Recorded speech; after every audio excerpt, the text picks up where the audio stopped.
ሴዶ እግሩ ሳይሰበር ከውድድሩ የሚወጣ ከሆነ በጋምቤላ ሆቴል ለ40 ሰው ይሄን የመሰለ ምግብ ጋብዛለሁ እያለ ነው ጆኒ። ሴዶ እግሩ ሳይሰበር ከዚህ ፋይት ከወጣ ከዚህ በፊት ልቃቴ ዲና ከመጀመሪያው ራውንድ ካለፈ እዚሁ ጋምቤላ ሆቴል ለ10 ሰው ጋብዛለሁ ብዬ ነበር።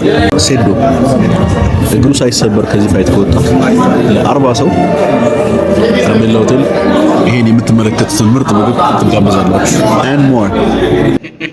በጣም ያስቀቅ ነው።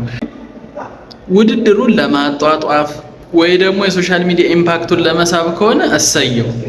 አይነን አጠፋዋለሁ፣ እግርህን እሰብራለሁ፣ እገልሃለሁ ብሎ ማስፈራራት ከስፖርቱም ዲሲፕሊን ውጪ የሆነ ይመስለኛል። እኔ የግል ሐሳብ ነው።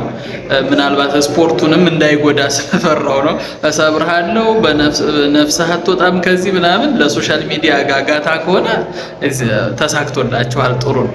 ከዛ ውጪ ግን በጣም የወጣ ማስፈራራት ጥሩ አይመስለኝም። ዞሮ ግን ንግግሩ በጣም አስቂኝ ነው።